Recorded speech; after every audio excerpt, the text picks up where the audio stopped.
Now some of you guys might be asking yourself, what the hell happened to Mike's room? And I thought the same thing a mere couple hours ago. So this is going to be a video about when things go wrong, what can you do? Now, some of you guys may or may not have seen on Instagram the disaster that was the collapse of the Exoterra rack. So, needless to say, the Exoterra rack is going to the dump. I could try and resell it, but honestly I feel like kind of a dick if my Exoterra rack crushed Tigs tank.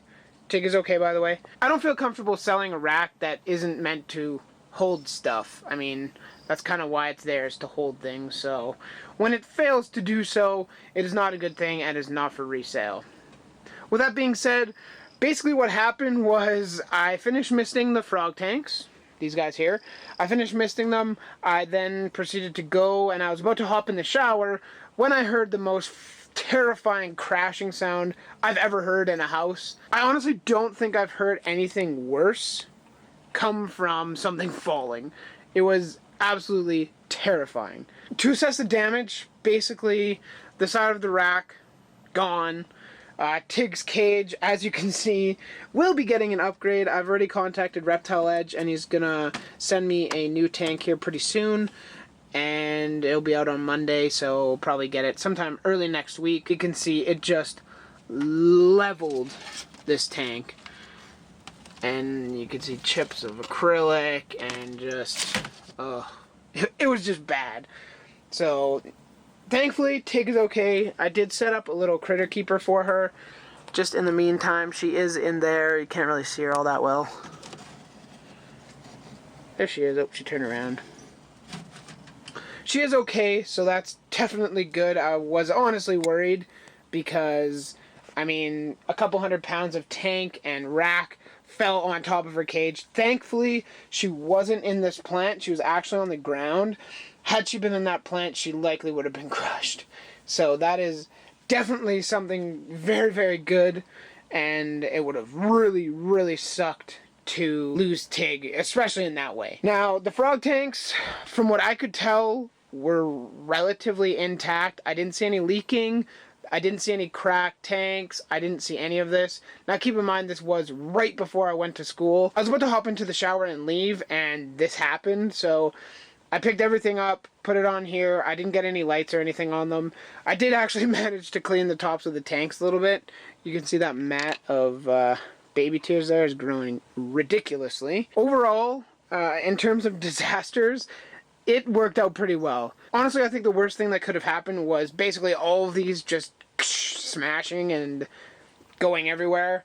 That would have been an absolute tragedy. Like, that would have sucked so badly. Fortunately, I don't think anything is broken or gone or killed any frogs or anything like that, so that is definitely the best possible scenario. And it's actually made me rethink what I'm going to do with the new rack, which I'm actually going to be going to get right after I'm finished this video. It's going to be a 4-foot rack, so it'll be slightly shorter than the Exoterra, and I actually need to measure how tall that is because I'm not sure how tall the rack itself is going to be. What I'm actually planning to do is I will be selling off most of these frogs, minus the Dendrobates, but basically all the thumbnails, the Epidobates, I'm probably going to sell. I'm hopefully going to sell their cages as well. If not, harvest plants. I don't know what I'm going to do with them. But I'm going to sell the cages and the frogs and everything. And then basically make larger habitats. On the new rack, I'm planning to leave room for the biopod, which is 25 inches tall. I'm also going to build a 24 by 18 by 24 Exoterra to put next to it. And then, depending on what shelve room I have, I might do like a long tank rather than a high tank, or another like 24 by 18 by 24 and then another 24 by 18 by 24. I don't know yet. Obviously, that is thinking very, very long term.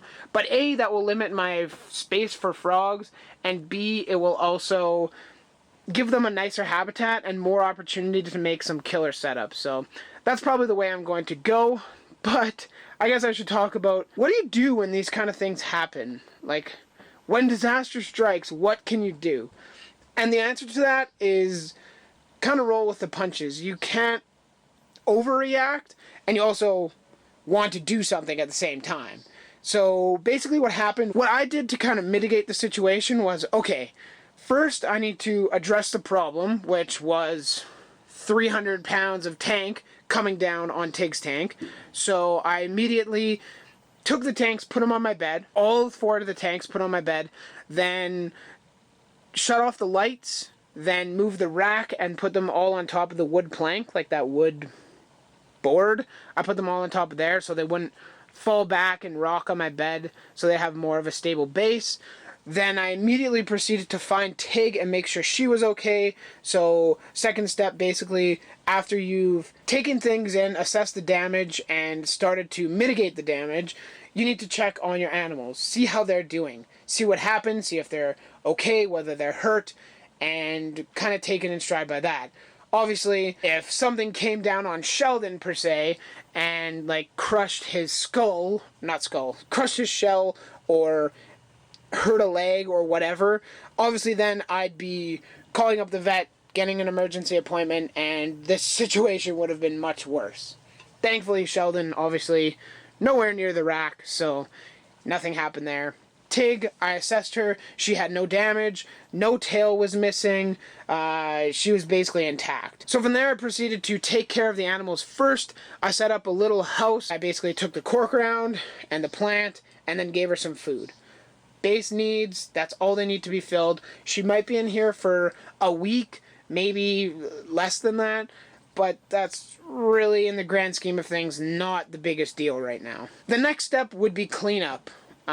This process hasn't really happened for me. I'm going to get the other rack first before I start cleanup, and I mean, it's pretty self-explanatory. You guys will basically clean up whatever damage has been done. If it's a fish tank, obviously it's going to be a hell of a lot worse than if a little bit of sand spills on your carpet or ground or hardwood or whatever. If it's 20, 30, 40, 120 gallons of water all over your floor, you're going to have a little bit more cleanup. For me, it's essentially going to be cleaning up this acrylic explosion and the acrylic shrapnel that came from it, and then getting rid of this shelf. Now, after cleanup phase, it's basically the rebuilding. You're going to be rebuilding the new tank. You're gonna, like I did, reassess kind of what's going on. So in my case, I assessed how many tanks I have and what I really want to do and what this new rack will give me the opportunity to do. So once you've started rebuilding, you build a new rack, you kind of figure things out. Maybe you're rethinking what's going on. That's normal. Like, that's what you have to do. Even though something like this happens and it really sucks and the potential for catastrophe was extremely high, thankfully things turned out okay. The room's still standing, everybody's still alive. In closing, just try to stay calm and work out the situation. So, I know this was kind of a random video, and it was, well, very random because I didn't even plan on filming it. But maybe learn something. Maybe you can see what happens, and maybe you're going to reassess your own rack system or desk or whatever it might be to support more weight. I honestly didn't think this was over the weight limit. Maybe it was, maybe it wasn't. I don't know. I bought the rack secondhand, so I'm not sure exactly what the weight capacity was of each shelf. So, you live and learn, right, guys? So for those of you that have stayed to the end of the video, I want to thank you for watching. I hope maybe you learned something. I hope maybe the disaster is avoidable in your case. I had no idea, and this is how I'm dealing with it. I want to thank you guys for watching. If you have any questions, comments, concerns, anything like that, leave them in the comments down below. If you want to see more of my face and the reptiles in my room, then subscribe to my channel. You will not be disappointed. Don't forget to leave a like if you liked the video. If you want to maybe send me something, or a letter, or a drawing, or a painting, or whatever, I do have a P.O. box. You can look at it in the description down below. So, have a good one, guys. I hope you guys have a great weekend. I will have an update coming out soon about what ends up happening with the new rack. Thanks for watching. Have a good one. Graphic Phoenix, adios.